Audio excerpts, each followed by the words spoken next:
Hello everyone, welcome to my channel. तो अभी अब हम बात करते हैं हमारी नेक्स्ट डिजीज़ की, जो कि हमारी MS1 और यूनिट 14 से ली गई है। तो भाई ये जो डिजीज़ है इसका नाम है प्रोस्टेटिट्स। तो प्रोस्टेटिट्स जो हमारी प्रॉब्लम्स होती है, यानी कि प्रोस्टेट ग्लैंड्स के अंदर आई सूजन। ठीक है। तो इसमें इंट्रोडक्शंस में इन्होंने बताया है कि प्रोस्टेटिट्स जो है वो ब्रॉड टर्म है, यानी कि बहुत ही व्यापक एरिया हमारा होता है। डिस्क्राइब ए ग्रुप इन्फ्लेमेटरी, तो ये हमारी जो समूह की जो सूजन की जो कंडीशन होती है, यानी कि इन्फ्लेमेशन की जो हमारी कंडीशन होती है, जो अफेक्टेड करती है हमारे प्रोस्टेट ग्लैंड्स को। ठीक है। तो वह जो सूजन होती है वो प्रोस्टेट ग्लैंड्स पे असर डालती है। तो ये जो प्रॉब्लम होती है ये common urologic problem in man younger than 50 years of age, यानी कि 5 साल से कम एज के जो होते हैं, मैन जो होते हैं, उनके अंदर मूत्र संबंधी प्रॉब्लम यानी कि यूरिन संबंधी प्रॉब्लम्स जो है वो ज़्यादातर इसके अंदर होती हैं। और 50 साल से कम एज के जो मेल्स होते हैं उनके अंदर ये प्रॉब्लम होती है यूरिन संबंधी। ठीक है। तो यानी कि जो प्रोस्टेट ग्लैंड्स का जो एरिया होता है वहाँ पर सूजन से अफेक्ट हो जाना ये हमारा इसके अंदर होता है। तो नेक्स्ट देखते हैं इसके अंदर हम। तो अब इसके अंदर हम देखेंगे डेफिनेशन सबसे पहले, कि डेफिनेशन में इसमें क्या बताया गया है। डेफिनेशन में इन्होंने बताया है कि भाई ये जो इन्फ्लेमेशंस होती है हमारी, ये कैसी होती है। डेफिनेशन में इन्होंने बताया है, it is an inflammation of prostate glands mainly due to bacterial spread from urethra. तो इसके अंदर जो ये इन्फ्लेमेशंस होती है प्रोस्टेट ग्लैंड्स के अंदर, ये बैक्टीरिया की वजह से फैलने वाला होता है। ठीक है। तो डेफिनेशन में ये बताया कि प्रोस्टेट ग्लैंड्स के अंदर होने वाली जो सूजन होती है वो बैक्टीरिया के फैलने की वजह से होती है। ठीक है। तो बैक्टीरिया की फैलने की वजह से हमारी ये सूजन हो जाती है। और एटियोलॉजी के अंदर इन्होंने दिया है कि बैक्टीरियल इन्फेक्शन होता तो है, लेकिन ये पता करते हैं कि कौन कौन से बैक्टीरिया इस जो है वो ये काम करते हैं। तो इकोकाई इसके अंदर हो जाता है। ठीक है। और स्टेप्टोकोकस नाम का जो बैक्टीरिया होता है वो भी हो सकता है, स्टेप्टोकोकल्स जो होता है वो भी हो सकता है। और क्लाइमीडिया जो हमारा ट्रैकोमाइटिस जो होता है वो बैक्टीरिया भी होता है, और फंगल इन्फेक्शन के कारण भी हो सकता है। तो ये सारा का सारा जो बैक्टीरियल इन्फेक्शन है, इनमें से कोई भी हमारा प्रोस्टेट ग्लैंड्स के एरिया में या प्रोस्टेट ग्लैंड्स के अंदर हमारी सूजन कर सकता है। ठीक है। क्लिनिकल मैनिफेस्टेशंस के अंदर इस प्रॉब्लम में हम क्या देखेंगे, बीपीएस देखेंगे सबसे पहले, यूरेथ्रल स्ट्रक्चर्स। ठीक है। तो यूरेथ्रा की जो कंडीशन है उसके बारे में सबसे पहले जानेंगे हम। ठीक है। और फ्रीक्वेंसी देखेंगे सबसे पहले। फ्रीक्वेंसी यानी कि पूरी की पूरी जो फ्रीक्वेंसी है हमारी यूरिन की, या प्रॉब्लम की फ्रीक्वेंसी या सूजन की फ्रीक्वेंसी, वो सारी की सारी देखेंगे। और नेक्टोयूरिया देखेंगे, रात में जो आने वाला जो यूरिन होता है, रात में पास आउट होने वाला यूरिन, या कितनी बार यूरिन पास आउट होता है रात को, वो देखेंगे। हेमेट्यूरिया भी देखेंगे, यानी कि यूरिन के अंदर आने वाला जो ब्लड होता है उसके बारे में देखेंगे।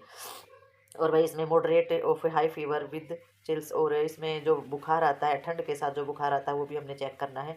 और पेन होता है हमारा पेरिनियम एरिया, यानी कि नीचे वाला जो हमारा प्राइवेट पार्ट वाला जो एरिया होता है, रेक्टम वाला एरिया जो पास आउट वाला जो एरिया होता है, लोअर बैक कमर के नीचे वाला हिस्सा। और पीनियल हेड यानी कि पेनिस जो होता है, उसके ऊपर वाला जो पार्ट होता है, उसके अंदर होने वाला जो दर्द होता है वो क्लिनिकल मैनिफेस्टेशन के अंदर हम जरूर देखेंगे। क्रोनिक पेल्विस पेन सिंड्रोम हम देखेंगे, लंबे समय से पेल्विस के अंदर चला आ रहा जो पेन होता है, ऐसा सिंड्रोम होते हैं।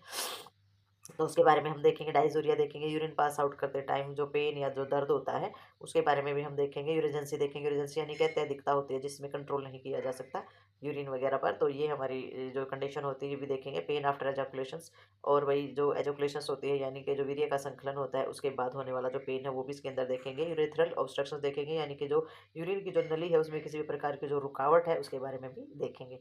तो अब यूरेथ्रल्स है उसके अंदर ऑब्स्ट्रक्शन, जैसे कि किडनी में अगर स्टोन वगैरह हो जाते हैं तो वो अगर इन्फेक्शन कर देता है, या फिर उसके अंदर सूजन हो जाती है, तो इस तरीके के अगर ऑब्स्ट्रक्शंस हो जाते हैं तो वो भी इसके अंदर देखे जाते हैं। तो नेक्स्ट हमारा जो है इसके अंदर आएंगे डायग्नोस्टिक एवोल्यूशन। तो डायग्नोस्टिक एवोल्यूशंस के अंदर जो है ये हमारे आ जाएंगे। सबसे पहले यूरिन एनालाइज कराएंगे। ठीक है। यूरिन टेस्ट हमारा कराना बहुत ज़्यादा ज़रूरी होता है। ब्लड टेस्ट कराएंगे जिसमें वाइट ब्लड सेल्स के बारे में पता चलेगा हमें। और यूरिन कल्चर और सेंसिटिविटी टेस्ट है वो भी कराए जाएंगे इसके अंदर। ठीक है। तो यूरिन कल्चर और सेंसिटिविटी टेस्ट तो हर किसी में कराई जाती है, ये सारी चीज़ें तो हमारा। और अल्ट्रासाउंड कराया जाएगा जिसमें पता चलेगा हमारा जो प्रोस्टेट ग्लैंड्स होता है उसके अंदर होने वाला जो फोड़ा होता है उसके बारे में पता चलेगा इसमें। ठीक है। और कॉम्प्लिकेशंस किस में आ जाएंगे, वही यूरेथ्राइटिस यानी कि यूरिन की जो नली होती है उसके अंदर सूजन आ जाना, ये कॉम्प्लिकेशंस के अंदर आता है। प्रोस्टेट अब्सेक्स यानी कि प्रोस्टेट ग्लैंड्स जो होता है उसके अंदर अगर फोड़ा वगैरह है तो। एपिडिडेमाइट्स यानी कि एपिडिडेमिस जो हमारी जो नली होती है उसके अंदर किसी प्रकार की सूजन और इन्फ्लेमेशन हो जाना। ठीक है। और अक्यूट यूरिनरी टेंशन हो जाना, यानी कि तिरु तिरु यूरिन जो होता है उसका ज़्यादा वो हो जाना। ठीक है। यानी कि यूरी जो हमारे यूरिनरी होता है, यूरिनरी जो हमारा ट्रैक होता है उसके अंदर जो है यूरिन का ज़्यादा, यानी कि तेरव गति से हमारे जैसे कि प्रीधारण होना है अवधारण होना, तो हमारा रिटेंशन बोला जाता है यूरिन का। तो भाई इसमें जो है मैनेजमेंट अगर हम देखते हैं तो मैनेजमेंट में क्या आती है इसमें, मैनेजमेंट में आता है कि भाई मेडिकल मैनेजमेंट में हम क्या क्या उसमें करेंगे, एंटीबैक्टीरियल थेरेपी देंगे सबसे पहले तो एंटीबैक्टीरियल थेरेपी के अंदर हम कौन कौन सी ड्रग्स लेते हैं, उसमें आ जाता है नॉरफ्लॉक्सोसिन आ जाएगा हमारा, ऑक्सफ्लॉक्सोसिन आ जाएगा हमारा, सिप्रोफ्लॉक्सोसिन आ जाएगा। तो ये 3 ड्रग्स होते हैं जो बैक्टीरिया को कम करने के लिए दिए जाते हैं, एंटीबैक्टीरियल थेरेपी होती है, एंटीबैक्टीरियल ड्रग्स ये हमारे होते हैं। ठीक है। अगर आगे हमारा आ जाता है इसमें सिम्प्टोमेटिक मैनेजमेंट की जाती है, यानी कि जिस प्रकार के सिम्टम दिखाई देते हैं उसी प्रकार की जो है इलाज उसका होता है। तो सिम्प्टोमेटिक मैनेजमेंट में हम देखेंगे एंटीपायरेटिक दिया जाता है अगर पेशेंट को बुखार वगैरह या टेम्परेचर ज़्यादा है बॉडी का, तो इसमें एंटीपायरेटिक दिए जाते हैं। अगर पेन वगैरह है तो एनालाइसिस दिए जाएंगे, पेन किलर दिए जाएंगे, हाइड्रेशंस हमारे दिए जाएंगे, हाइड्रेशंस भी दिए जाएंगे, और स्टिच बाथ भी दिया जाएगा। हाइड्रेशन हमारे फ्लूइड वगैरह के लिए काम आते हैं, और स्टिच बाथ जो होता है वो दिया जाता है हमारा, और एंटीस्पाज्मोटिक एजेंट भी दिए जाते हैं। स्टिच बाथ जो है, बात की एक एक टाइप होती है हमारी कि पेशेंट को किस तरीके से नहलाया जाता है टब वगैरह में, तो इस तरीके से स्टिच बाथ जो है पेशेंट को दिया जाता है। और मतलब बहुत सारी टाइप होती है बात की, वो आपने फंडामेंटल के अंदर पढ़ा होगा फर्स्ट ईयर के अंदर, तो ये हमारी बात की एक टाइप होती है। तो इस तरीके से स्नान कराया जाता है पेशेंट को, पेरिनी एरिया के का जो होता है उसको क्लीन किया जाता है इसमें स्पेशली। तो इसमें हमारा एंटीस्पाज्मोटिक एजेंट आ जाता है। एंटीस्पाज्मोटिक जो होता है, यानी कि जो हमारी जो स्पाज्म होने वाला, जो मसल्स के अंदर होने वाला जो जाम होता है, स्पाज्म होता है, उसको ख़त्म करने का जो काम करते हैं वो हमारे एंटीस्पाज्मोटिक बोले जाते हैं। ठीक है। तो इसमें हमारी आ जाती है नर्सिंग मैनेजमेंट।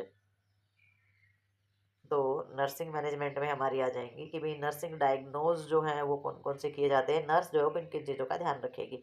तो नर्सिंग डायग्नोज के अंदर आ जाता है हाइपरथेरेमिया रिलेटेड टू इन्फेक्शन प्रोसेस। तो अगर किसी भी प्रकार का पेशेंट को इन्फेक्शन है तो उससे रिलेटेड हाइपरथेरेमिया आप जरूर चेक करेंगे कि इन्फेक्शन के कारण कहीं हल्का फुल्का बुखार तो नहीं हो गया पेशेंट को। तो ये हाइपरथेरेमिया से रिलेटेड, इन्फेक्शन प्रोसेस से रिलेटेड हाइपरथेरेमिया या फिर तापमान का बढ़ जाना, ये जरूर चेक करेंगे आप। और प्रोस्टेटिक जो हमारा इन्फेक्शन होता है उससे रिलेटेड एक्यूट पेन, दर्द तो स्टार्ट नहीं हो गया है, प्रोस्टेटिक ग्लैंड्स में अगर थोड़ा बहुत इन्फेक्शन हो गया है तो उसकी वजह से पेन का स्टार्ट हो जाना। ठीक है। और कॉर्निक पेन रिलेटेड टू कॉर्निक प्रोस्टेटिट्स, और हमारा बहुत ही लंबे समय से चला आ रहा दर्द होता है जो कि एक प्रोस्टेट यानी कि प्रोस्टेट से ग्लैंड्स के अंदर होने वाली सूजन के कारण बहुत लंबे समय से सूजन है, और बहुत ही लंबे समय से फिर पेन भी चला आ रहा है। तो एक कॉर्निक पेन भी कॉर्निक है और प्रॉब्लम भी कॉर्निक है, तो लंबी चलेगी ही। ठीक है। तो भाई ये जो सारी की सारी हमारी जो है सारी की सारी इसमें हमारा मैनेजमेंट आ गई है, medical management, nursing management, complications है, रिस्क है, एटियोलॉजी है। तो एक डिजीज़ के बारे में जब पूछा जाता है एग्जाम में तो उसके बारे में सारे के सारे पॉइंट्स जो हैं आपने डिटेल्स जो है सारी की सारी देनी होती है, और 15 नंबर में या 5 नंबर में हमारे क्वेश्चन आ जाते हैं। तो ये डिजीज़ होती है हमारी यहीं पर कंप्लीट। तो मिलते हैं नेक्स्ट डिजीज़ में और नेक्स्ट वीडियो के साथ, तब तक के लिए बाय बाय।